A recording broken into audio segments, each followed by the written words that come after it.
Lord, hold my hand in the middle of my storm. When I'm sinking down, Lord, help me to stand. When the waves are crashing around, may I keep my eyes on you. 'Cause Lord, you're the only one who can help me get through in the middle of my storm.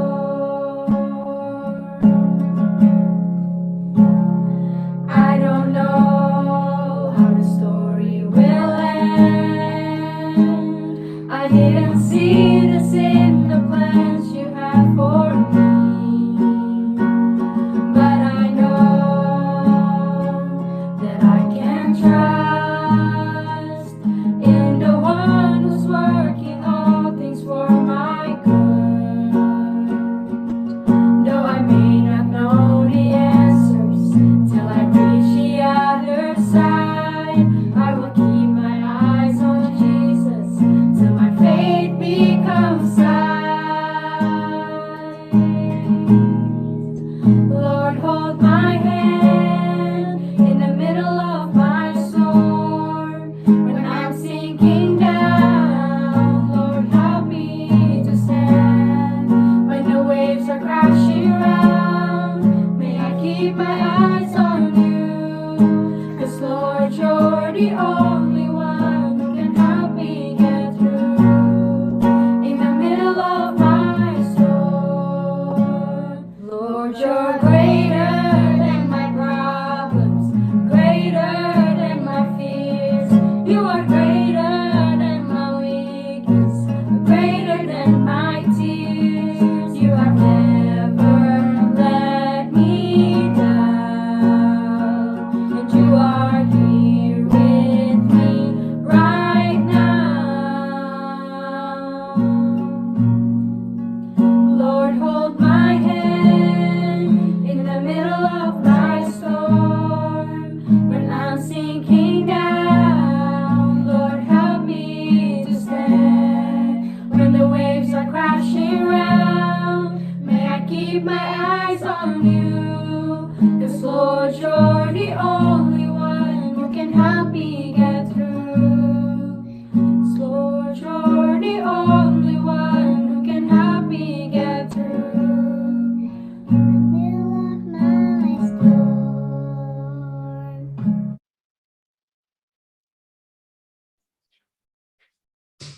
Terima kasih kita ucapkan kepada keluarga Bapak Hence yang telah membawakan lagu pujian yang begitu baik.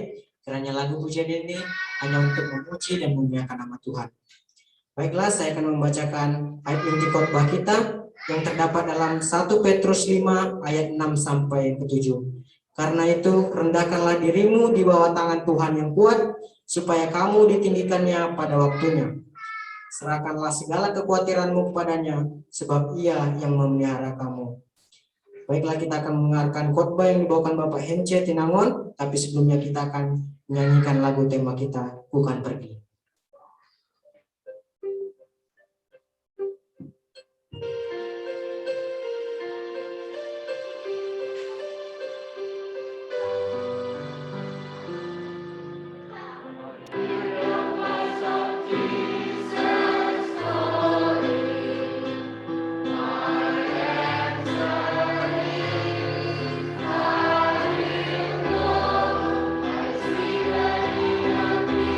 People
persilakan Bapak Hence.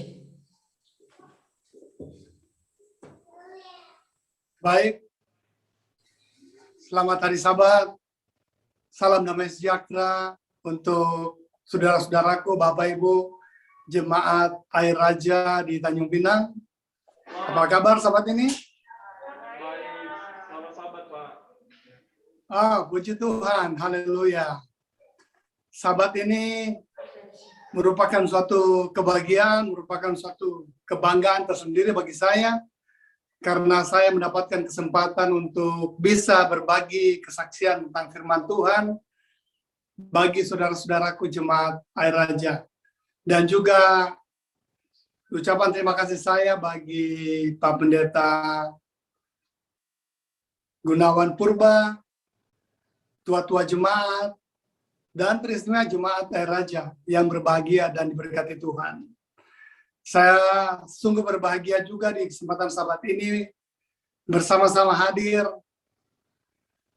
orang tua saya dari Manado, orang tua saya juga dari Surabaya, papi mami, papa mama, dan juga mentor saya, kakak saya yaitu Evangelis Michael Tinangon. Dan Evangelis Michael Tinangon ini adalah salah satu mentor saya banyak belajar dari beliau, dan kalau Tuhan izinkan bisa juga diundang untuk membagikan firman Tuhan di jemaat yang terkasih ini. Amin, saudaraku. Puji Tuhan. Tak lupa juga sahabat saya yang baru saya kenal, Bapak Suyanto dan keluarga. Beliau ini baru saya kenal. Baru 25 tahun saya kenal, saudara-saudaraku. Saya bertemu dengan Pak Suyanto dan Ibu itu di tahun 1996. Waktu itu masih gereja di Batu 2. Jadi saya pertama kali ke Tanjung Pinang tahun 1996 dan merupakan kebiasaan saya ke tempat pertama kali saya dapat gereja, saudara-saudaraku. Dan merupakan penugasan saya yang pertama pada waktu itu saya masih berdinas di Angkatan Laut di Batu 12. Pada hari Sabat saya mencoba cari gereja, saudara-saudaraku. Dan saat itu berbeda dengan saat ini. Saat itu masih sangat susah, saudara-saudara. Saya berdoa, Tuhan, tuntun, pimpin saya untuk boleh mendapatkan gereja, tempat perbaktian. Dan saya juga sudah bagaimana caranya Tuhan menuntun saya sehingga saya bisa masuk di gereja. Salah satu yang menjadi petunjuk adalah, gampang saudara-saudaraku, petunjuknya adalah pada hari Sabat, banyak orang yang membawa Alkitab. Berarti mereka menuju gereja. Amin, saudara-saudaraku. Dan saya hanya mengikuti orang-orang tersebut dan saya lihat, ternyata di Batu 2 ini mendaki seperti kita menuju ke kerajaan surga. Amin. Dan saat ini juga saya boleh melihat Jemaat Air Raja. Luar biasa, saya melihat bangunan gereja yang megah, yang bagus, mengingatkan saya satu gereja yang pernah saya bergereja di salah satu gereja di Inggris, tepatnya di East Midlands. Sama sekali mirip dengan gereja yang ada di Tanjung Pinang sini. Cuma bedanya banyak di sana saudara-saudara kita yang bergereja dari Afrika dan dari India. Sama sekali mirip dengan ini.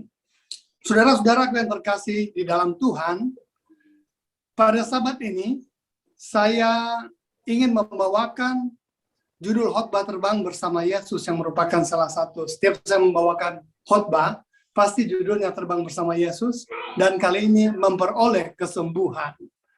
Kenapa saya mencari judul khotbah seperti ini? Karena pada saat saya mencari judul khotbah, pada saat saya mencari bahan khotbah, saya berdoa, Tuhan, saya berpuasa, Tuhan, berikan saya bahan khotbah untuk saya boleh bagikan bagi saudara-saudara saya di Jemaat Air Raja di Tanjung Pinang. Dan setelah beberapa hari, di dalam hati saya timbul ayat ini tentang Naaman disembuhkan, 2 Raja-Raja 5. Naaman disembuhkan. cocok sekali dengan kondisi saat ini di mana kita semua, bukan hanya di Indonesia, tapi di seluruh dunia, sedang mengalami yang namanya pandemi. Sehingga kita perlu penyembuhan. Puji Tuhan, saudara-saudaraku. Dan kenapa saya tertarik membawakan? Setelah saya membaca ayat di dalam 2 Raja-Raja 5 ini, yang dari kita masih kecil, saya masih kecil, sampai bertumbuh, sudah besar, cerita ini tetap dihotbahkan.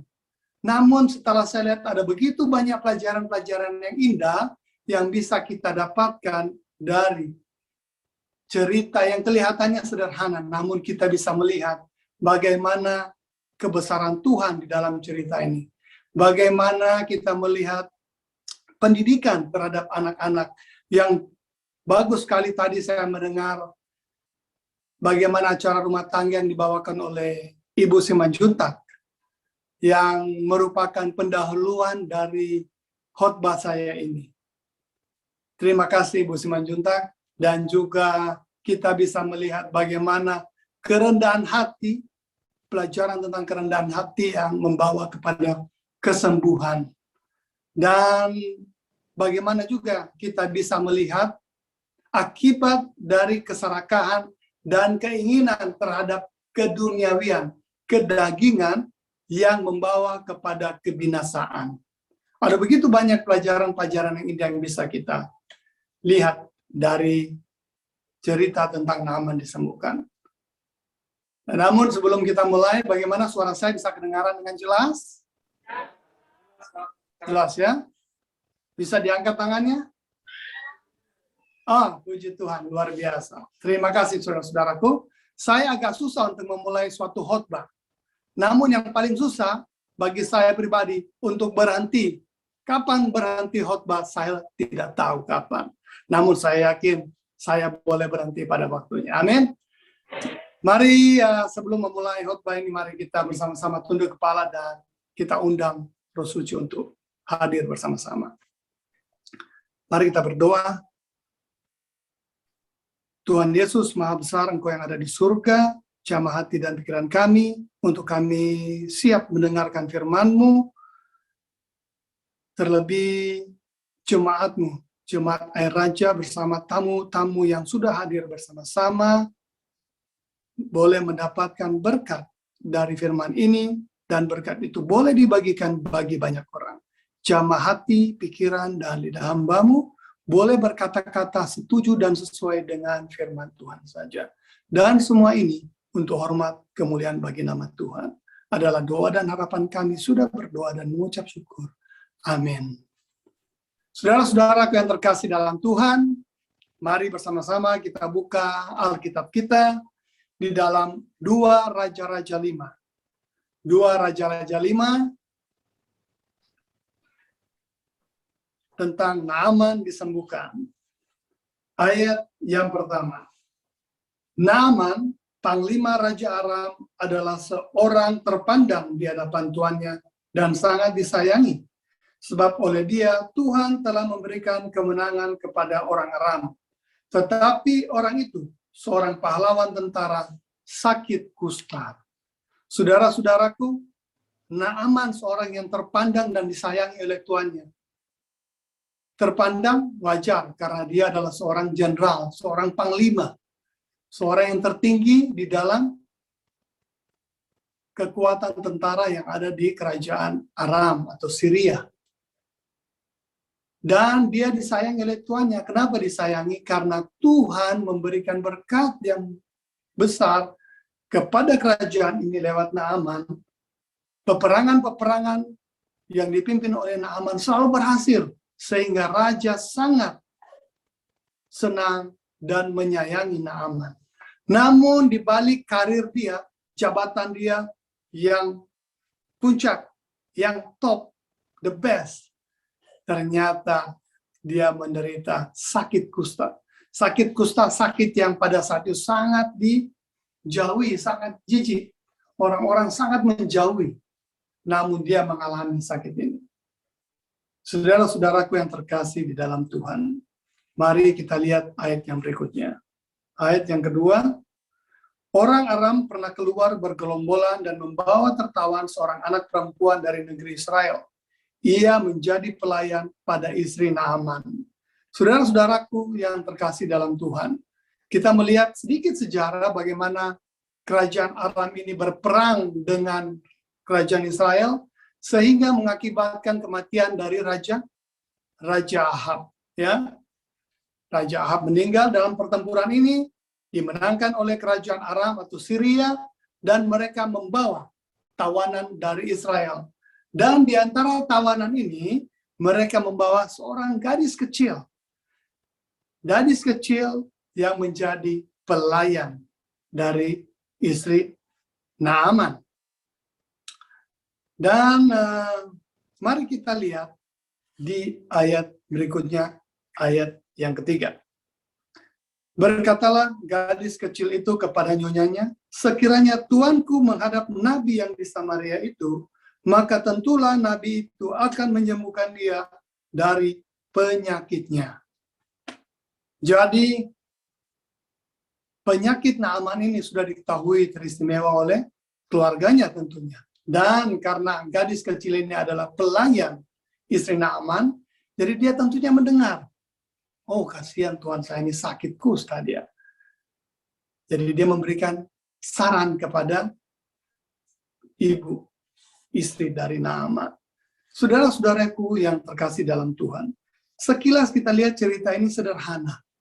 Namun, kita bisa melihat bagaimana seorang gadis kecil yang tertawan diambil dari Israel. Kalau kita melihat, tentunya istri dari Naaman bisa mendengar apa advice atau saran dari gadis kecil ini kepada nyonyanya, mendengar dan menerima saran dari gadis kecil ini. Tentunya dia punya alasan, karena istri Naaman adalah seorang yang berpendidikan, seorang yang intelektual, karena adalah istri dari seorang panglima. Dia mau mendengar karena kita melihat background atau latar belakang gadis ini dari keseharian, melihat bagaimana mereka berinteraksi antara ibu, antara gadis kecil yang merupakan pelayan ini dan orang-orang yang ada di rumah, sosial life. Sehingga mereka percaya bahwa apa yang dikatakan gadis ini adalah benar dan bisa diikuti. Kita balik lagi ke belakang. Bagaimana gadis ini bisa berbuat seperti itu? Kita lihat orang tuanya. Bagaimana pendidikan dia sebelumnya di rumah. Namanya gadis kecil, saya tidak tahu umurnya berapa ya, karena tidak disebutkan di dalam Alkitab dengan lebih jelas. Namun, kita melihat gadis ini, pendidikannya di rumah. Bagaimana orang tuanya mendidik anak gadis ini, sehingga tingkah lakunya dia betul-betul memuliakan nama Tuhan. Betul-betul untuk kepujian dan kemuliaan bagi nama Tuhan. Dan kita melihat bagaimana orang tua ini. Tentunya mereka adalah orang tua yang beriman. Orang tua yang betul-betul beribadah kepada Tuhan, menerapkan prinsip Tuhan, dan orang-orang yang bekerja untuk melayani Tuhan. Kita lihat saudara-saudaraku, orang yang mengikuti Tuhan, mendidik anaknya sesuai dengan perintah dan firman Tuhan, namun ternyata mereka juga mengalami masalah. Mengalami masalah apa? Anaknya yang sudah dididik dengan benar dan baik, ditawan, dibawa jauh ke kerajaan Aram. Namun kita melihat Tuhan punya rencana yang besar di balik ini. Kelihatannya sesuatu kesusahan, sesuatu duka buat keluarga ini. Siapa yang mau kehilangan anaknya, apalagi ditawan. Sedangkan kalau kita lihat ada orang-orang yang anak gadisnya diambil untuk dinikahkan, pasti orang tuanya menangis, bukan? Apalagi saya punya anak perempuan 4, saudara-saudaraku. Jadi, Bagaimana rasanya melihat anak kita dibawa, walaupun menikah ya, dibawa pergi, wah betul-betul sakit. Ini ditawan, saudara-saudara. Ditawan, diambil dengan paksa dan dibawa. Namun Tuhan punya rencana yang indah. Tuhan punya rencana yang luar biasa untuk gadis kecil ini yang merupakan cikal bakal seorang misionaris sebenarnya. Karena dia membawakan kabar baik untuk keluarga Naaman, dan hasilnya di akhir cerita nanti kita melihat ada bukan hanya kesembuhan bagi Naaman, tetapi keselamatan bagi Naaman dan seisi keluarganya. Mungkin seisi keluarga besarnya. Kita bisa melihat itu dampak dari seorang gadis kecil ini. Saudara-saudaraku, pendidikan adalah sesuatu yang luar biasa yang Tuhan inginkan kita berikan untuk anak-anak kita. Izinkan saya membaca di dalam Para Nabi dan Raja, tulisan Ellen G. White, Para Nabi dan Raja 142.1 dan 142.2.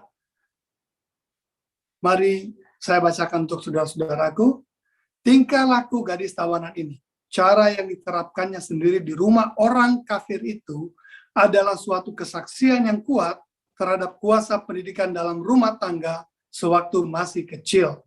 Tidak ada kepercayaan lebih tinggi daripada yang diserahkan kepada para ayah dan ibu dalam memelihara dan mendidik anak-anak mereka.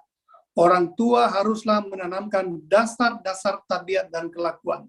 Oleh teladan dan pengajaran mereka, masa depan anak-anaknya sebagian besar ditentukan. Mari kita baca di alinea kedua. Berbahagialah orang-orang tua yang kehidupannya adalah suatu pantulan ilahi yang sejati, sehingga dengan demikian perjanjian-perjanjian dan perintah-perintah Allah dihidupkan dalam sikap anak yang tunduk dan menghormati. Para orang tua yang lemah lembut dan adil, serta panjang sabar, menerangkan kepada anaknya akan kasih dan keadilan, serta panjang sabar Allah, dan yang mengajar anaknya untuk mengasihi dan menurut, serta mempercayai mereka. Mengajarkan kepada anaknya untuk mengasihi dan menurut dan mempercayai Bapanya yang di surga. Orang-orang tua yang memberikan kepada anaknya pemberian yang demikian telah menghadiahinya suatu harta yang lebih mahal daripada segala kekayaan sepanjang zaman. Suatu harta yang bertahan sampai selama-lamanya. Luar biasa tulisan Nyonya White yang merupakan dasar kita di dalam mendidik anak-anak kita. Saudara-saudara yang terkasih dalam Tuhan, seringkali saat ini saya tidak melihatnya di Jemaat Air Raja, saya lihat anak-anak duduk dengan tenang, karena orang tua dekat dengan mereka, dan saya yakin ini luar biasa. Apa yang merupakan tulisan dari Nyonya White ini sudah lebih dulu dipraktekkan di dalam Jemaat Air Raja. Amin.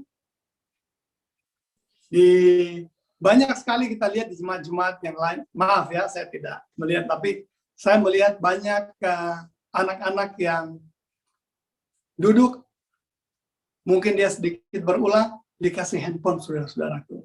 Biar dia tenang. Walaupun sebenarnya di gereja kita fokus ke ibadah. Namun anak-anak ini melihat di sampingnya orang tuanya juga membuka handphone. Jadi akhirnya dia juga minta handphone dong, bagi-bagi dong. Ini yang kita lihat suatu yang agak sedikit kurang tepat. Tidak salah, tapi kurang tepat, saudara-saudaraku ya. Jadi di Jemaat Air Raja ini tidak ada satupun yang saya lihat memegang handphone ya, kecuali handphone untuk membaca Alkitab tentunya. Amin, saudara-saudaraku. Amin, puji Tuhan, haleluya. Saudara-saudara yang terkasih dalam Tuhan, saya mempunyai sedikit kesaksian tentang mendidik anak ini. Jadi pada saat anak-anak saya tumbuh besar, waktu itu kami masih memiliki 3 anak.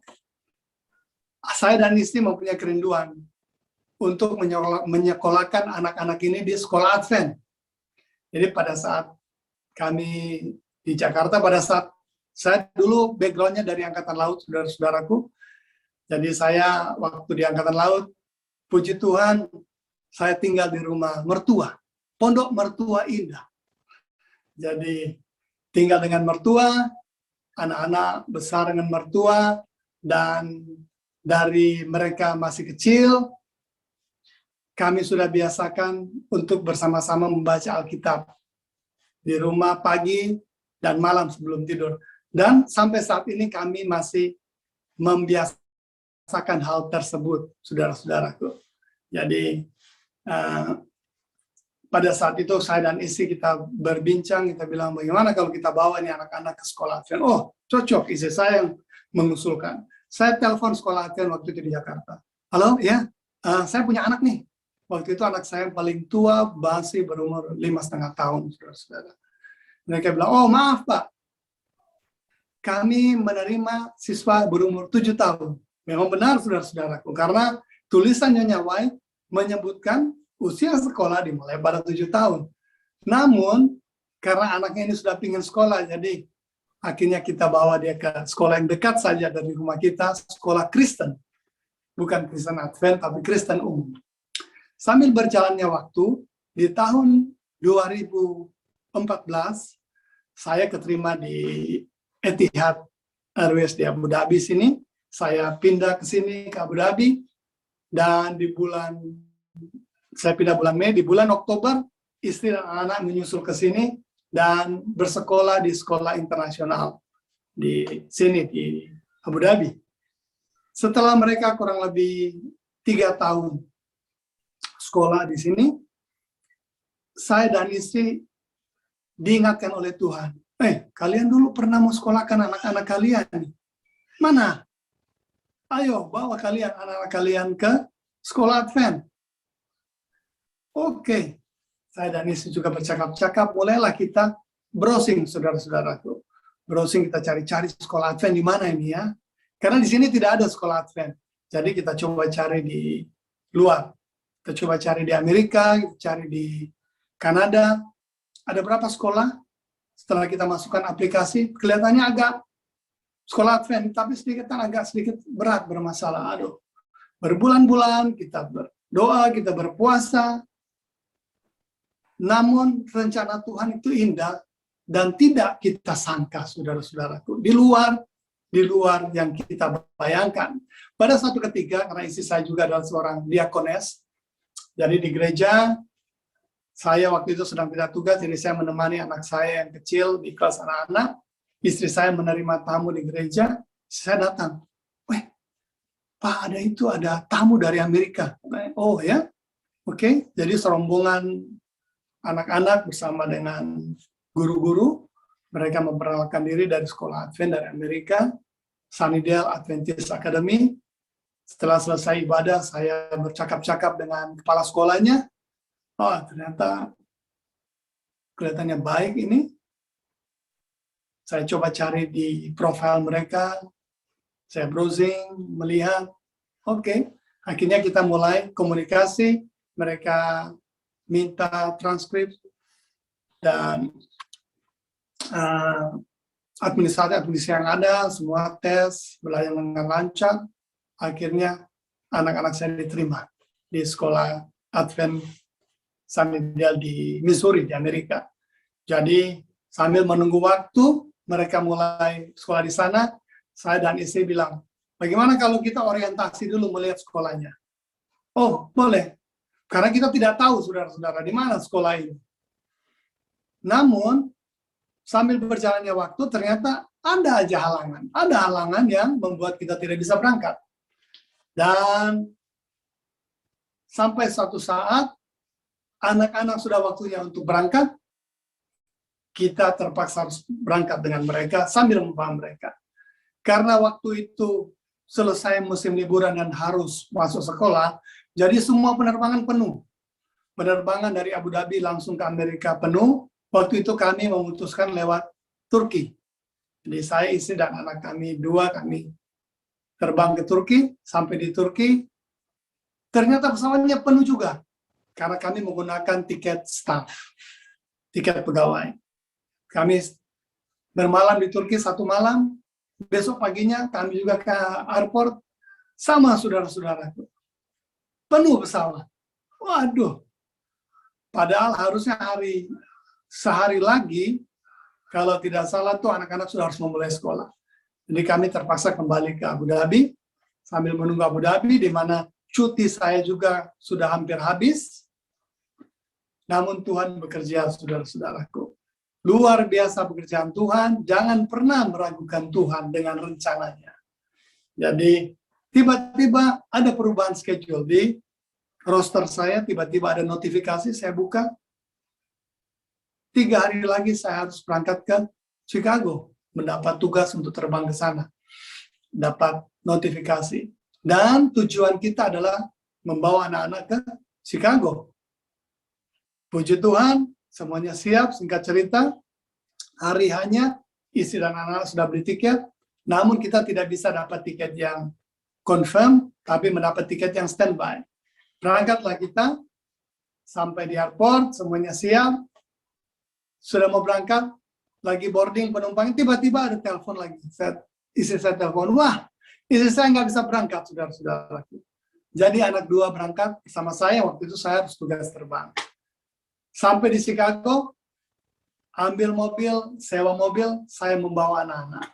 Perjalanan tidak jauh, saudara-saudaraku, hanya kurang lebih 600 km saja dari kota Chicago menuju Missouri. Dan itu ditempuh dalam waktu kurang lebih 6 jam menyetir. Menyetir kendaraan, anak saya yang tua ini nanya, karena kita mau bertiga, dia tanya, Papa, di mana? Oh, bentar lagi sudah mau sampai. Sebentar lagi di depan. Sebentar lagi di depan. Setiap setengah jam, sejam dia tanya, Papa di mana? Sebentar lagi sudah mau nyampe. Kenapa, saudara-saudara? Karena saya tidak tahu jalan, saya hanya berpegang pada navigasi. Hanya handphone yang saya pakai taruh di mobil. Jadi, saya teringat dulu perjalanan Abraham membawa Ishak untuk dikorbankan. Jadi, Ishak tanya, kalau bisa di-translate, Ishak tanya, Babe, di mana nih? Kita mau kemana nih, Be? Udah tenang aja, bentar lagi. Dia dari depan. Padahal Abraham ini nggak tahu mau kemana mereka ini, mau dibawa kemana. Karena Tuhan hanya menyuruh berangkat, jalan.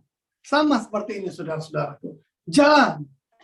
Jalan, tidak tahu tujuan kemana, hanya berdasarkan handphone dan iman, saudara-saudara. Ini yang utama, iman. Kenapa? Karena saya tahu sebentar lagi kita akan tiba. Dimanapun itu, Tuhan akan menjawab. Amin, saudara-saudaraku. Akhirnya puji Tuhan kami tiba di sekolah.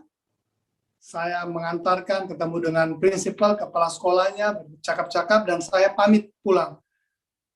Kepala sekolahnya kaget, loh, Bapak nggak bermalam di sini? Nggak, Pak. Saya balik lagi, karena besok saya harus tugas kembali ke Abu Dhabi, terbang lagi.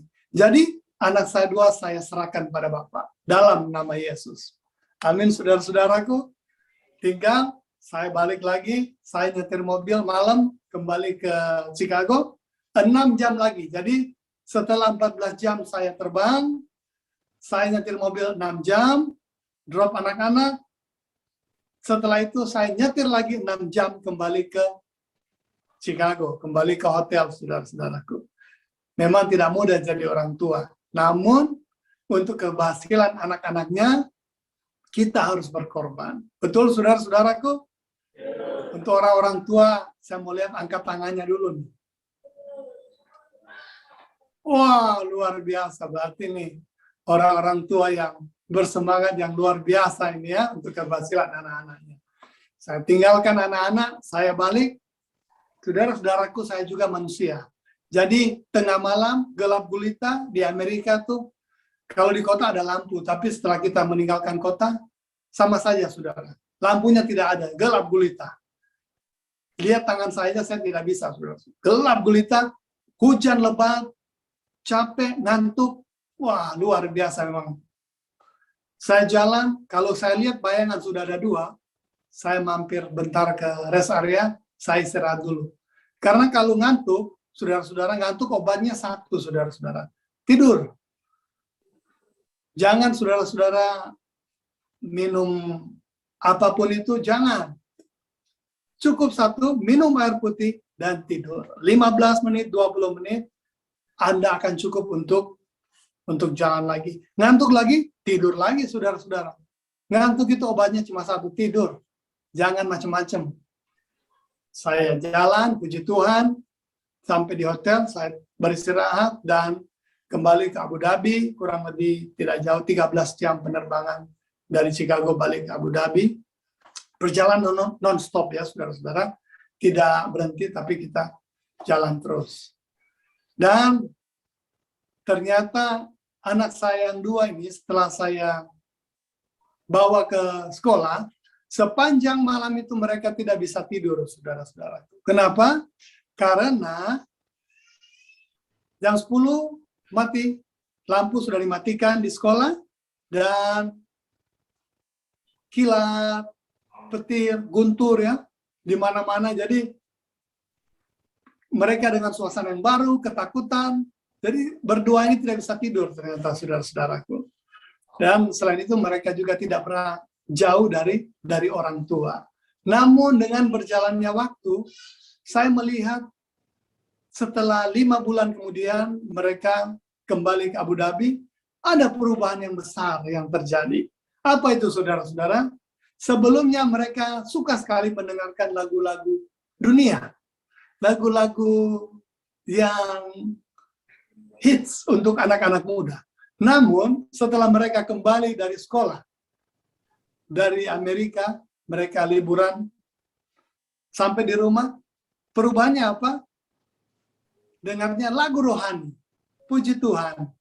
Dengarnya lagu rohani dan lebih rajin dalam bekerja, lebih mandiri.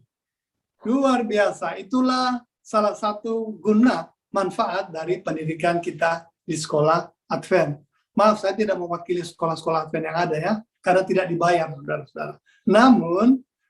Namun ini adalah dorongan untuk kita, keluarga, ibu-ibu, bapak-bapak, membawa pendidikan terbaik bagi anak-anaknya. Karena itulah yang cocok untuk kita saat ini. Bagi saya pribadi dan istri, kami tidak mengutamakan kepintaran otak, tetapi yang utama adalah bagaimana mengembangkan tabiat anak-anak yang sesuai dengan firman Tuhan. Karena itulah modal mereka sesuai dengan apa yang dituliskan oleh Ellen White. Saudara-saudaraku, mari kita teruskan ya. Mari kita baca di dalam 2 Raja-Raja ayat 4. Lalu pergilah Naaman memberitahukan kepada tuannya. Katanya beginilah dikatakan oleh gadis yang dari negeri Israel itu. Maka jawab Raja Aram, baik, pergilah dan aku akan mengirim surat kepada Raja Israel. Lalu pergilah Naaman dan membawa sebagai persembahan 10 talenta perak dan 6.000 shikal emas dan 10 potong pakaian. Bagaimana Naaman karena percaya dengan perkataan gadis kecil ini, dia menghadap raja, meminta izin, dan raja memberikan surat untuk dibawa kepada Raja Israel. Apa yang terjadi selanjutnya, saudara-saudaraku? Di ayat 6, 2 Raja-Raja 5 ayat 6, apa yang dikatakan di sana? Ia menyampaikan surat itu kepada Raja Israel yang berbunyi, sesampainya surat ini kepadamu, maklumlah kiranya bahwa aku menyuruh kepadamu Naaman, pegawaiku, supaya engkau menyembuhkan dia dari penyakit kustanya. Wow. Isi suratnya menyembuhkan dia dari penyakit kustanya. Wow. Apa yang terjadi setelah itu, saudara-saudara? Kita lihat di ayat yang ke-7. Segera sesudah Raja Israel membaca surat itu, dikoyakkan nyala pakaiannya serta berkata, Allahkah aku ini yang dapat mematikan dan menghidupkan, sehingga orang ini mengirim pesan kepadaku supaya kusembuhkan seorang dari penyakit kustanya, tetapi sesungguhnya perhatikanlah dan lihatlah, ia mencari gara-gara terhadap aku. Wah, saudara-saudaraku, hati-hati. Kita melihat bagaimana di ayat ini komunikasi surat yang dikirim oleh Raja Aram kepada Raja Israel, komunikasi yang terjadi mengakibatkan bisa terjadi perang, bisa terjadi perpecahan. Dan inilah yang terjadi akhir-akhir ini, saudara-saudara. Kenapa? Dengan adanya Facebook, WhatsApp, Twitter, Instagram, seringkali orang salah paham. Ada yang tujuannya mau bercanda, tetapi diterima sebagai penghinaan. Ada yang tujuannya menghibur, tetapi diterimanya sebagai cercaan. Jadi, hati-hati dan bijaklah dalam menggunakan media sosial. Ini merupakan teguran, merupakan sesuatu evaluasi bagi kita. Hati-hati di dalam menggunakan sosial media. Ini hampir cari perang, saudara-saudara. Mari kita lihat ayat ke-8. Segera sesudah didengar Elisa abdi Allah itu bahwa Raja Israel mengoyakkan pakaiannya, dikirimnyalah pesan kepada Raja. Bunyinya, mengapa engkau mengoyakkan pakaianmu? Biarlah ia datang kepadaku, supaya ia tahu bahwa ada seorang nabi di Israel. Pesan ini yang luar biasa, yang Tuhan ingin kita dengarkan. Apa? Supaya ada seorang nabi di Israel. Luar biasa, puji Tuhan. Bagaimana lewat kondisi Naaman, Tuhan ingin mengatakan ada seorang nabi di Israel. Ada wakil Tuhan yang ada di Israel. Kita lanjutkan, saudara-saudaraku. Di ayat yang ke-9, kemudian datanglah Naaman dengan kudanya dan keretanya, lalu berhenti di depan pintu rumah Elisa. Saudara-saudaraku, Naaman seorang panglima. Kita melihat bagaimana Tanjung Pinang, ya, seorang komandan kalau jalan pasti di depan ada pengawal, belakang pengawal, kiri kanan pengawal semua, ya. Pada waktu itu pasti Naaman dengan kudanya, di depan banyak kuda, di belakang lebih banyak lagi kudanya. Dia datang, dia berhenti di depan pintu rumah Elisa. Apa yang terjadi selanjutnya setelah dia datang di depan pintu rumah Elisa? Elisa di ayat ke-10 kita lihat. Elisa menyuruh seorang suruhan kepadanya mengatakan, pergilah mandi 7 kali dalam sungai Yordan, maka tubuhmu akan pulih kembali sehingga engkau menjadi tahir. Saudara-saudaraku, panglima datang, seorang yang berpangkat, tiba, ternyata disambut oleh suruhan saja, oleh orang, bukan bos besar yang datang, tapi suruhan. Bagaimana rasanya, saudara, ya? Anda jauh-jauh datang, Anda seorang yang berpangkat, dan yang jangankan disuruh masuk rumah, cuma di depan rumah, disuruh, ini saya membawa pesan dari Pak Bos nih, Pak Bos nggak datang, saya aja ngasih tahu. Wah, ini suatu hal yang remeh, menganggap remeh kepada Naaman. Apa yang dikatakan oleh suruhan ini? Elisa mengatakan kepada suruhannya untuk mengatakan, pergilah mandi 7 kali dalam sungai Yordan, maka tubuhmu akan pulih kembali sehingga engkau menjadi tahir.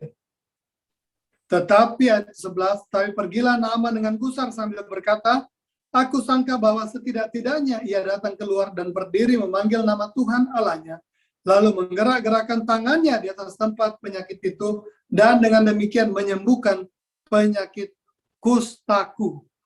Saudara-saudaraku, seringkali kita sudah membuat mindset, membuat pola di otak kita. Pada saat kita ke dokter, pasti dokternya akan suntik saya, pasti dokternya akan berbuat ini, pasti dokternya akan berbuat ini.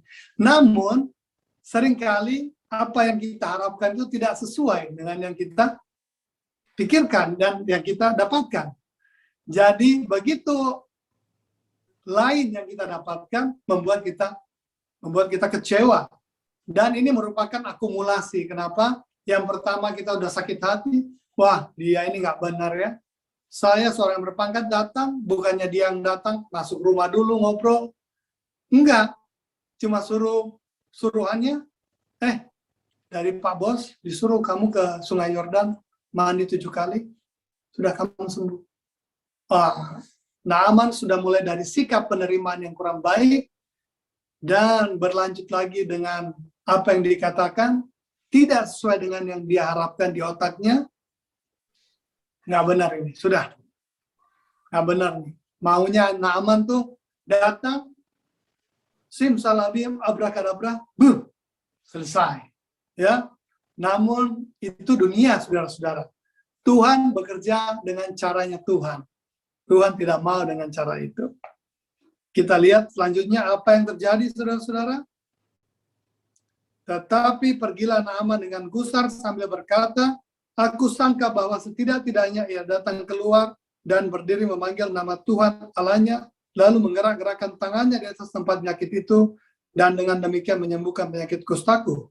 Ayat 12, bukankah Abana dan Parpar, sungai-sungai Damsyik lebih baik daripada segala sungai di Israel? Bukankah aku dapat mandi di sana dan menjadi tahir? Kemudian berpalinglah ia dan pergi dengan panas hati. Saudara-saudara, Abana dan Parpar ini, kalau saya coba baca, dan juga ada di tulisan Nyonya White, itu disebutkan tempatnya sungai yang jernih, dikelilingi oleh hutan-hutan kecil yang indah. Jadi sungai ini jernih airnya, ada hutan-hutan kecil yang indah. Bagus sekali, saudara-saudara itu. Bagus sekali untuk apa? Kalau saat ini orang untuk selfie. Jadi orang datang bukan menikmati keindahan, tapi menikmati selfie dulu, upload. Aduh, luar biasa ya. Selfie, cing, upload, update. Ya. Aduh. Tapi ini disebutkan apa, saudara-saudara?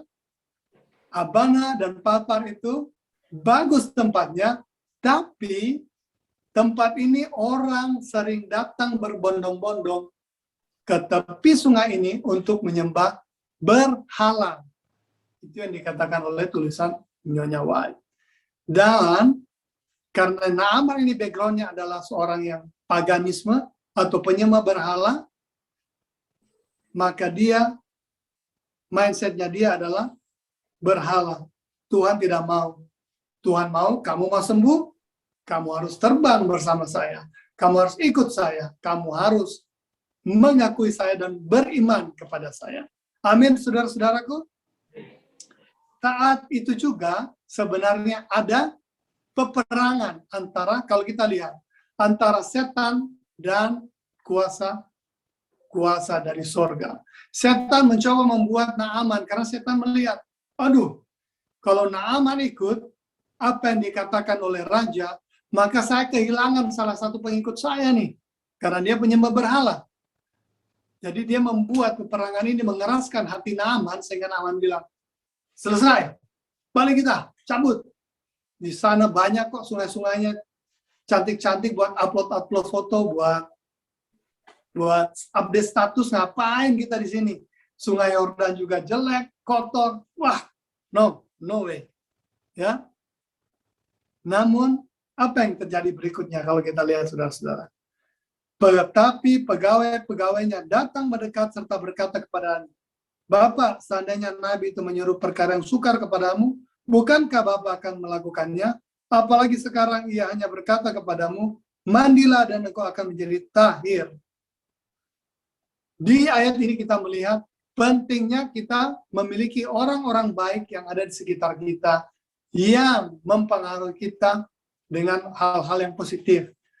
Ya, jadi istri kita, suami kita, orang tua, mertua, kakak maupun adik kita, itu penting positif, sikap yang baik mempengaruhi keputusan kita dalam mengambil keputusan.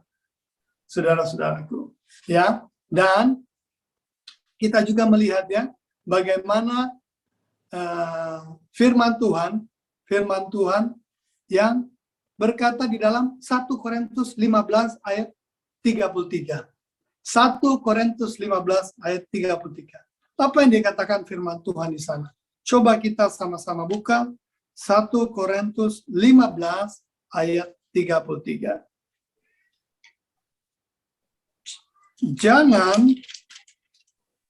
Janganlah kamu sesat. Pergaulan yang buruk merusakkan kebiasaan yang baik. Saudara-saudaraku, 1 Korintus 15 ayat 33 berkata, jangan kamu sesat. Pergaulan yang buruk merusak. Merusak apa? Merusak apa, saudara-saudaraku, yang dikatakan di sana? Kebiasaan yang baik. Merusak kebiasaan yang baik. Jadi, anak-anak, orang muda, hati-hati dalam bergaul. Hati-hati dalam memilih teman. Hati-hati dalam berpacaran. Ya, kalau yang sudah cukup umur ya, hati-hati dalam berpacaran. Kenapa? Karena pergaulan Anda menentukan kebiasaan Anda nantinya. Menentukan keberhasilan Anda untuk ke depan. Saudara-saudaraku, kita cepat saja karena waktu juga ini, saudara-saudaraku. Selanjutnya, apa yang terjadi, saudara-saudara? Maka di ayat 14, maka turunlah ia memendamkan dirinya 7 kali dalam sungai Yordan sesuai dengan perkataan abdi Allah itu, lalu pulihlah tubuhnya kembali seperti tubuh seorang anak dan ia menjadi tahir. Apa yang Tuhan inginkan dari Naaman ini setelah dia sembuh? Untuk mendapatkan kesembuhan, yaitu penurutan. Penurutan yang Tuhan inginkan dari Naaman. Coba kita buka kembali Alkitab kita baca di dalam ayat inti kita. 1 Petrus 5 ayat 6 dan 7. 1 Petrus 5 ayat 6 dan 7. Apa bunyinya? 1 Petrus 5 ayat 6 dan 7.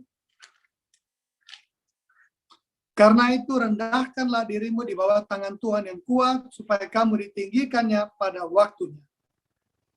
Serahkanlah segala kekhawatiranmu kepadanya, sebab ia yang memelihara kamu. Saudara-saudaraku yang terkasih dalam Tuhan, kita diinginkan Tuhan untuk merendahkan diri kita di mana? Di bawah tangan Tuhan yang kuat.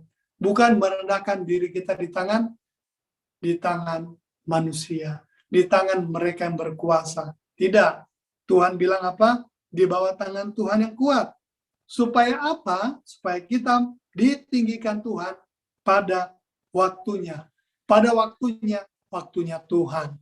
Tuhan tidak akan pernah membiarkan kita jatuh. Dan apa berikutnya? Serahkanlah segala kekhawatiranmu kepadanya, sebab ia yang memelihara kamu. Saudara-saudaraku, saya punya satu pengalaman. Pada saat saya pernah tinggal di Tanjung Pinang 3 tahun, saudara-saudara.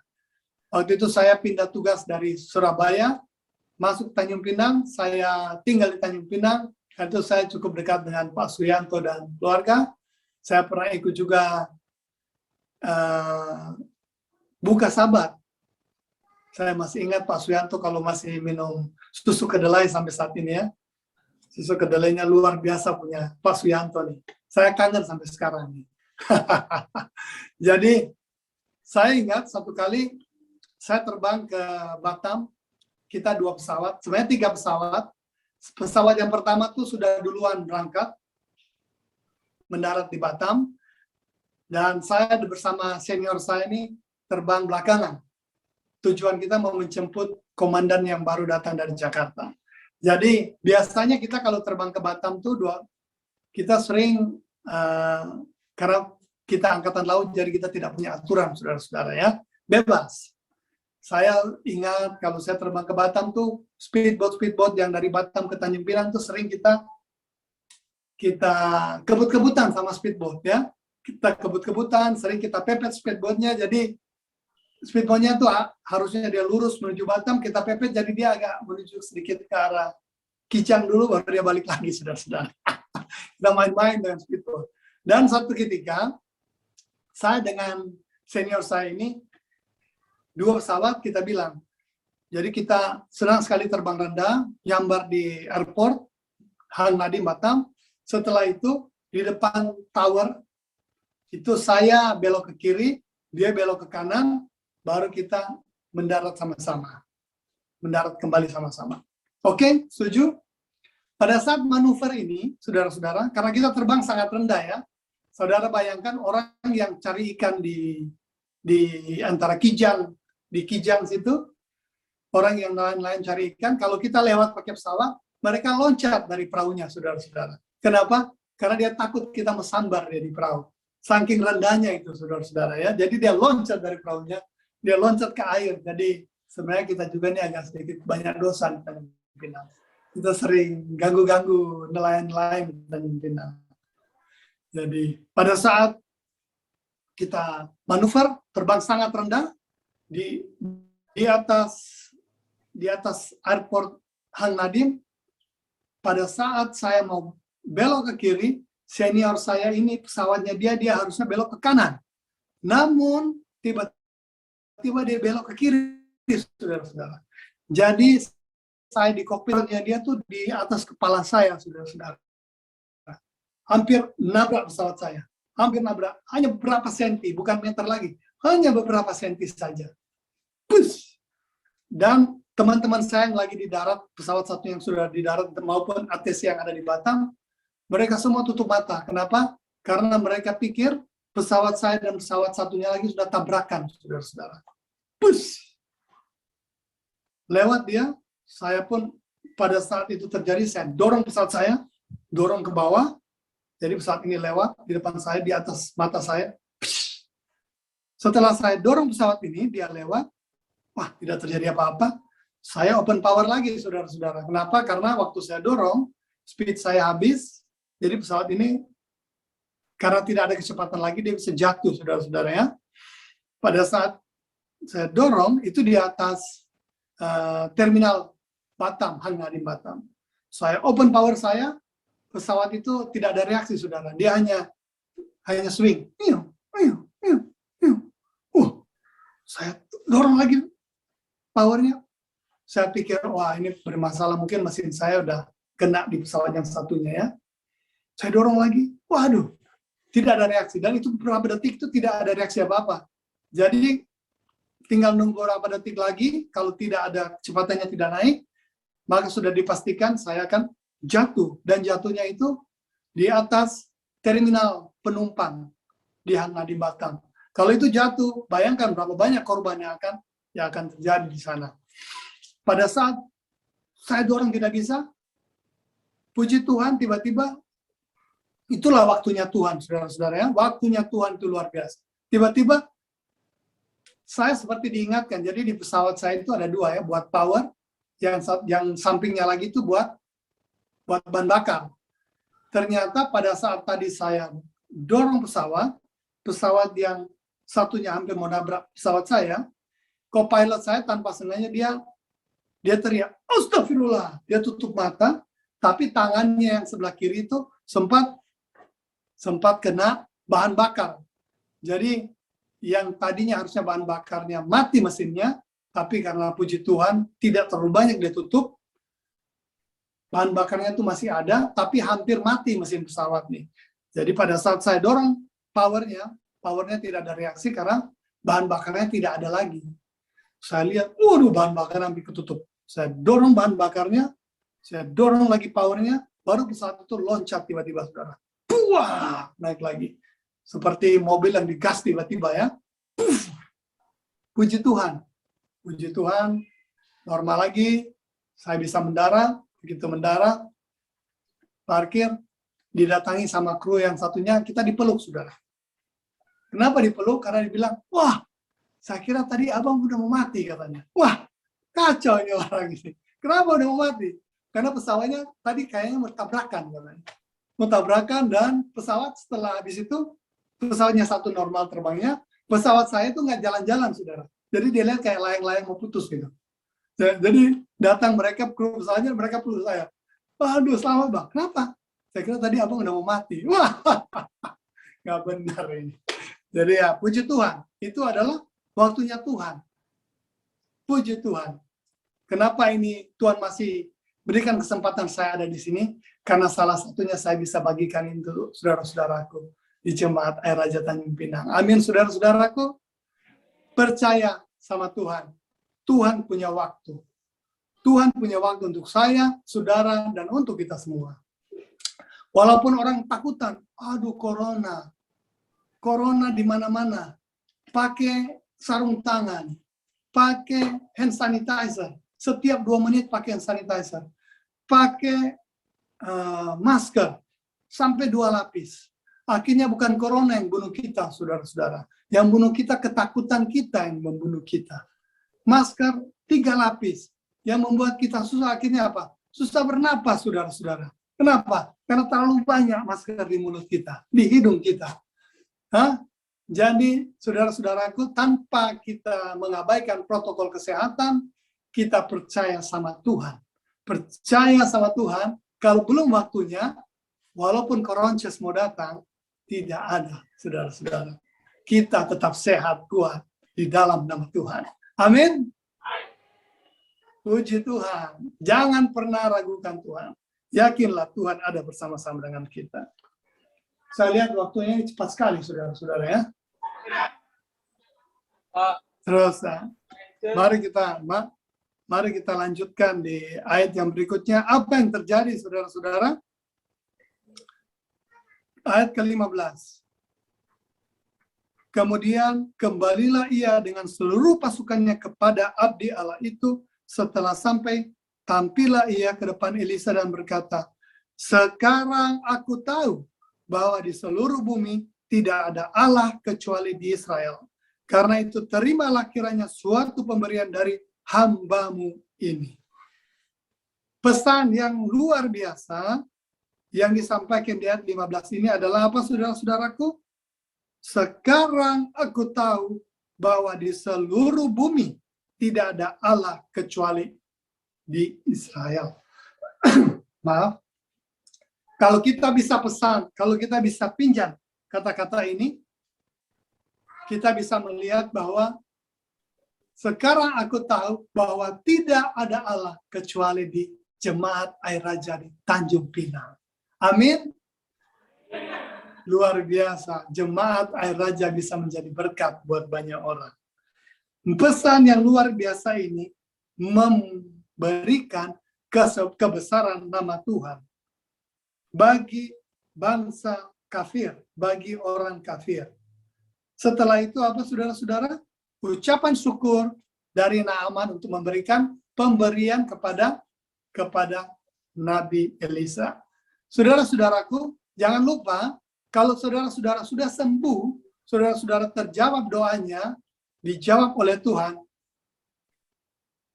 jangan lupa kasih ucapan syukur kepada Tuhan. Bawa ke gereja. Terima kasih, Pak Pendeta. Doa kita telah dijawab. Kalau saudara-saudara kita bilang, doa kita telah dijabah. Saudara-saudara. Jadi, jangan lupa berterima kasih sama Tuhan dan juga bawa ucapan syukur ke gereja. Untuk menjadi hormat kemuliaan bagi nama Tuhan. Tetapi apa? Jawab Elisa, demi Tuhan yang hidup yang di hadapannya aku menjadi pelayan, sesungguhnya aku tidak akan menerima apa-apa, dan walaupun Naaman mendesak supaya menerima, ia tetap menolak. Ya, Elisa tetap menolak. Kenapa? Karena itu adalah berkat dari Tuhan lewat Elisa, dan Elisa memberikan dengan cuma-cuma. Tujuannya adalah keselamatan bagi Naaman. Di ayat berikutnya dikatakan, akhirnya berkatalah Naaman, jikalau demikian biarlah diberikan kepada hambamu ini tanah sebanyak muatan sepasang bagal, sebab hambamu ini tidak lagi akan mempersembahkan korban bakaran atau korban sembelihan kepada Allah lain, kecuali kepada Tuhan. Apa yang terjadi, saudara-saudara? Yang terjadi di sini adalah setelah Naaman memperoleh kesembuhan, dia mengucap syukur kepada Tuhan, dan juga dia tidak mau lagi percaya kepada penyembahan berhala, tetapi dia hanya mau menyembah kepada Tuhan. Luar biasa pelajaran yang indah ini ya, pelajaran yang luar biasa. Seorang kafir sekarang sudah mengakui, dia mengakui adanya Tuhan, dia tidak lagi mau menyembah, tapi dia hanya menyembah kepada Tuhan, mempersembahkan korban hanya kepada Tuhan, dan dia mau mengambil tanah yang ada di Israel untuk dia bawa ke Aram, ke kerajaannya dia. Dari situlah Aman mau membawa tanah ini untuk dibuatkan sama dia tugu untuk mempersembahkan korban. Dan luar biasa saudara-saudaraku ya, apa yang Tuhan inginkan. Proses-proses yang kita lihat dari pertobatan seorang Naaman. Saudara-saudaraku yang kekasih, kita di ayat 18. Dan kiranya Tuhan mengampuni hambamu ini dalam perkara yang berikut. Dia pengakuan imannya dia. Pengakuan.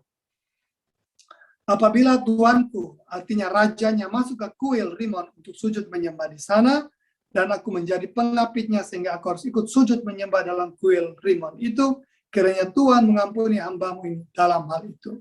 Jadi, mau tidak mau dia harus menemani rajanya ya, karena dia seorang panglima. Namun, dia sudah minta pengecualian ke Elisa. Dia bilang, kalau saya mau menemani raja, biarlah Tuhan mau mengampuni dia. Karena dia tahu ini tidak benar. Ini salah. Ya. Dan pelajaran bagus juga buat kita. Dalam penginjilan.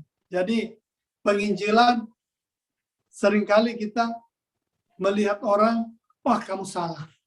Kamu salah nih, kamu yang benar nih, Advent. Ya memang Advent itu adalah kebenaran. Tetapi jangan kita pernah menyalah-nyalakan yang lain. Karena itu adalah keyakinan. Marilah kita memberikan dengan apa yang sikap kita, memberikan pengajaran yang benar kepada saudara-saudara kita, dan jangan menyalahkan saudara-saudara. Ya, karena itu adalah kebenaran setiap orang. Terakhir dikatakan oleh Elisa dalam ayat 19, maka berkatalah Elisa kepadanya, pergilah dengan selamat. Saudara-saudaraku, pergilah dengan selamat ini mempunyai suatu arti yang luar biasa bagi saya pribadi ya. Artinya apa? Pada saat kita akan memulai perjalanan, akan memulai sesuatu. Contohnya membawa anak kita seperti Ibu Simanjuntak tadi ya, perkuliahan. Datanglah kepada pendeta, minta doa dari pendeta, karena pendeta ini adalah wakil Allah di dunia, hamba Tuhan di dunia. Yang bertujuan apa? Pendeta ini memelihara kerohanian kita. Datang berdoa, minta. Pak Pendeta, saya mau bawa anak saya mau kuliah nih. Pak Pendeta, saya mau bawa anak saya mau daftar kerja nih. Minta doa. Maka apa yang dikatakan oleh Elia ini, pergilah dengan selamat. Berkat Tuhan menjadi bagian keluarga ini. Saudara-saudaraku menjadi bagian Naaman. Saudara-saudaraku, saya langsung ke ayat yang paling ditunggu-tunggu oleh jemaat ya. Rata-rata jemaat senang dengan ayat ini. Kenapa? Karena ini adalah ayat yang terakhir, saudara-saudara. Ayat yang terakhir. Yeremia 29 ayat 11. Biasanya jemaat paling suka ayat yang terakhir, saudara. Kenapa? Karena sudah penutup. Yeremia 29 ayat 11. Mari kita baca Yeremia 29 ayat 11. Sebab aku ini mengetahui rancangan-rancangan apa yang ada padaku mengenai kamu, demikianlah firman Tuhan, yaitu rancangan damai sejahtera dan bukan rancangan kecelakaan, untuk memberikan kepadamu hari depan yang penuh harapan. Tuhan Yesus berjanji memberikan kepada kita hari depan yang penuh harapan, bukan rancangan kecelakaan. Biarlah ini boleh menjadi bagian kita. Biarlah ini boleh menguatkan iman percaya kita. bahwa di saat pandemi yang tidak berkesudahan, yang banyak sekali menguras tenaga dan pikiran kita, namun kita tahu Tuhan ada untuk kita. Tuhan tidak pernah membiarkan kita. Bapak, Ibu, saudara-saudara yang dikasih dalam Tuhan, sebelum saya menutup, saya ingin satu lagi kesaksian saya. Kira-kira 5 menit. Boleh, saudara-saudaraku? Masih 15 menit lagi, Pak. Oh, 15 menit lagi. Ternyata masih banyak ya. Saya pikir sudah waktunya untuk tutup ini ya. 15 menit. Kalau gitu saya buat 30 menit. Boleh, saudara-saudaraku? Satu kesaksian saya. Satu kali saya terbang dari Ambon menuju Manado, saudara-saudara. 2 pesawat juga kami pada waktu itu. Dalam perjalanan menuju ke Manado, cuaca bagus, semuanya indah. Tiba-tiba saya dapat berita radio. Jadi antara Ambon dan Manado itu ada namanya satu pulau, Pulau Bacan. Di sana ada orang yang membutuhkan pertolongan kita untuk dievakuasi ke Manado. Kenapa? Karena kembali ke tahun itu ada konflik ya di daerah Maluku, konflik. Jadi 2 pesawat saya bilang ke teman saya, sudah kamu lanjut saja ke Manado, saya akan turun untuk membantu evakuasi. Oke, mantap. Turunlah kita ya. Saya turun dan tidak ada bahan bakar ya di Pulau Bacan tuh. Saya turun, saya matikan mesin 1, penumpangnya naik, saya start mesin, berangkat lagi langsung. Karena saudara-saudara ini dikejar-kejar untuk dibunuh karena maklum daerah konflik pada waktu itu. Saya berangkat menuju ke Manado, yang tadinya cuaca bagus. Di Manado tuh seperti Tanjung Pinang, saudara-saudara ya. Dalam satu hari dia punya 4 musim ya. Jadi tadi panas terik, tiba-tiba hujan lebat, tiba-tiba panas lagi. Jadi kita tidak bisa memprediksi karena banyak gunung.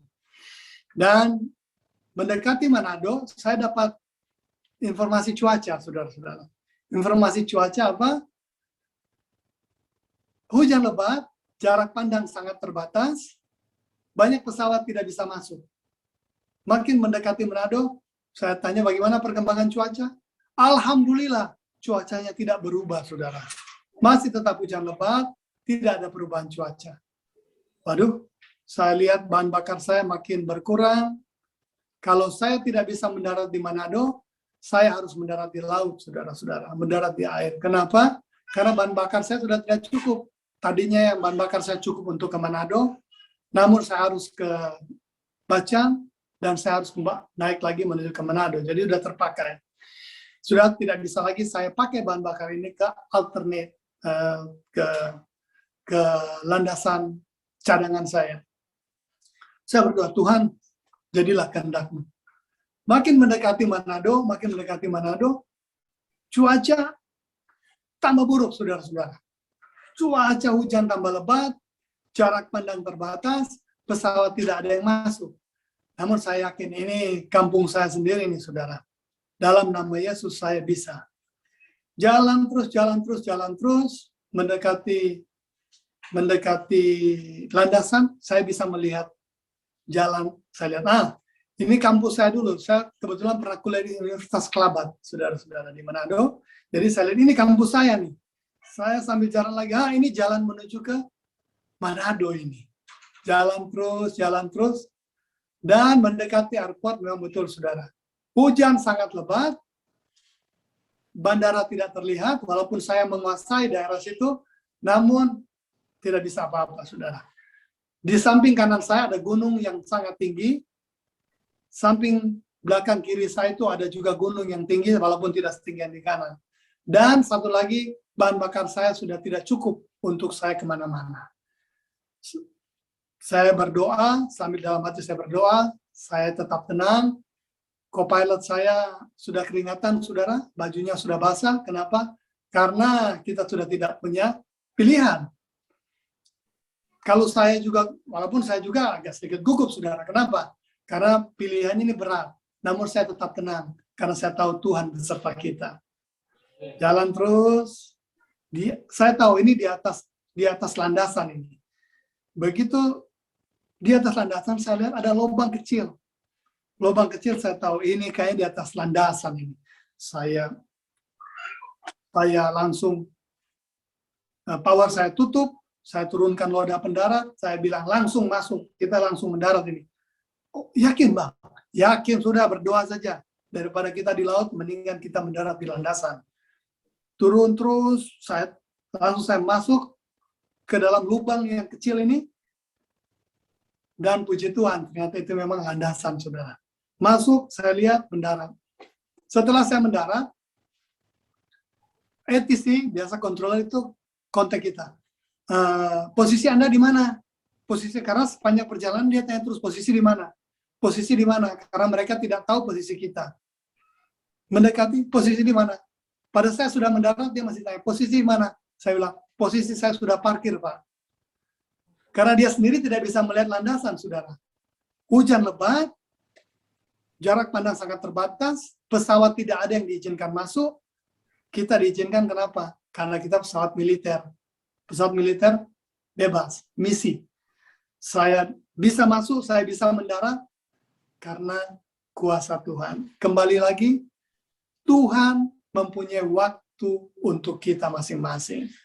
Saya masuk, saya mendarat, parkir, ditanya sama dia. Posisi di mana, Pak? Posisi saya sudah mendarat, sudah parkir, Pak. Oh, bisa, Pak. Bisa. Kok saya tidak lihat, Pak? Saya juga tidak lihat Bapak, Pak. Saya cuma lihat landasan. Itu pun hanya beberapa meter saja yang saya bisa lihat. Puji Tuhan, saya bisa mendarat. Haleluya, saudara-saudaraku. Semua karena cinta Tuhan, semua karena kasih Tuhan. Tidak ada yang mustahil bagi Tuhan. Dari pelajaran hari ini, kita melihat begitu besar kuasa Tuhan, sayangnya Tuhan bagi kita. Jangan pernah khawatir apa-apa, Tuhan adalah yang terbaik untuk kita. Serahkanlah kekhawatiranmu kepadanya. Sesuarakanlah apa yang menjadi pergumulan kita. Anda dan saya mempunyai permasalahan masing-masing, pergumulan masing-masing, namun ingatlah, masalah kita adalah masalah yang kecil. Tuhan kita, Tuhan yang besar. Tuhan yang selalu memberikan yang terbaik untuk anak-anaknya. Adalah doa dan harapan saya, semoga firman yang singkat ini, yang sederhana ini, boleh menjadi berkat untuk saudara dan saya. Adalah doa dan harapan kami. Terima kasih, puji Tuhan. Dan oke, sedikit saja kita tunduk kepala dan kita berdoa. Mari kita berdoa. Maha besar Tuhan Allah Bapa kami yang bertakhta di dalam kerajaan surga. Terima kasih pimpinan pemerintahan Tuhan bagi kami di dalam membawakan, mendengarkan firman Tuhan. Biarlah apa yang kami dapatkan, kami dengarkan, boleh menjadi berkat bagi kami masing-masing, menguatkan iman percaya kami, bahwa Engkaulah yang patut kami puji dan kami sembah, tiada yang lain, dan hanya Tuhan yang memberikan bagi kami kelepasan. Terpujilah namamu, kami menyerahkan segala kekhawatiran, permasalahan kami hanya di dalam nama Tuhan. Berkati jemaat di Air Raja dan tamu-tamu yang bersama-sama. Adalah doa dan harapan kami. Amin.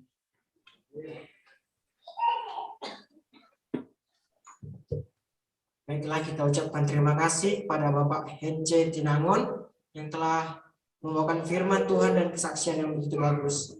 Hanya firman Tuhan dan kesaksian yang telah disampaikan Bapak ini dapat menguatkan iman kita. Baiklah, kita tutup acara perbaktian kita dengan membuka lagu Sion dari nomor 224 sambil mengumpulkan persembahan.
Untuk doa penutup, kami undang Bapak Hence dengan Mari kita berdoa. Maha besar Tuhan Allah Bapa kami yang bertakhta di dalam kerajaan surga, Maha kasih pemurah panjang sabar Yesus Kristus Tuhan Juru Selamat kami. Di Sabat yang indah ini kami bersyukur berterima kasih Tuhan mengizinkan kami untuk boleh berkumpul bersama-sama, mengikuti ibadah-Mu, memuji dan memuliakan nama-Mu, beristirahat dari Sabat yang suci ini. Ya Tuhan, kami berdoa bagi jemaat Air Raja di Tanjung Pinang.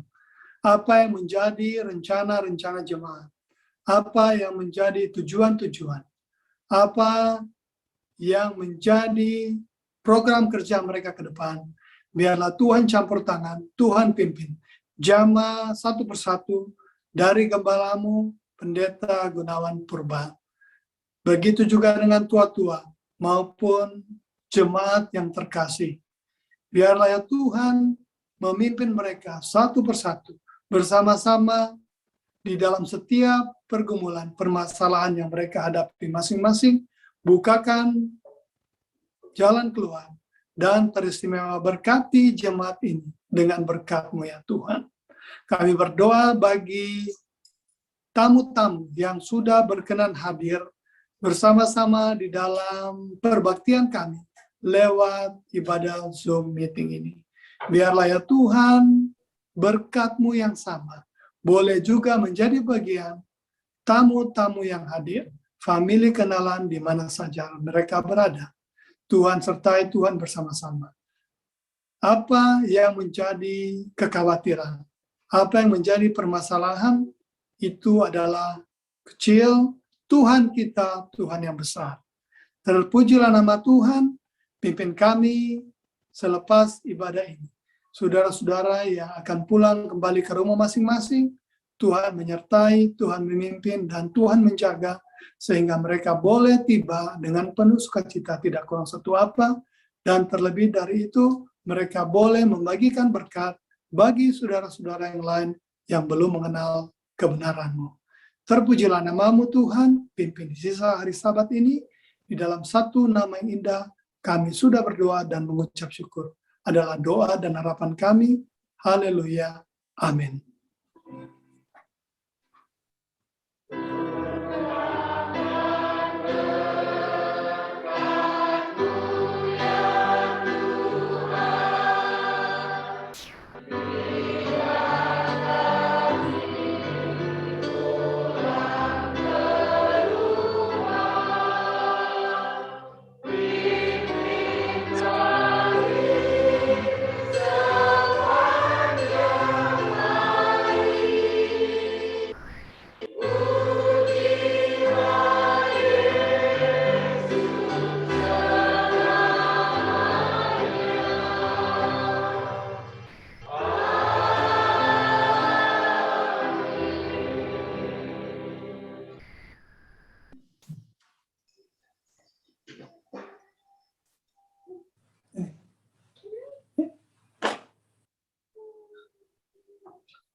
Baiklah, Bapak Hence bisa dengar suara kami, Pak?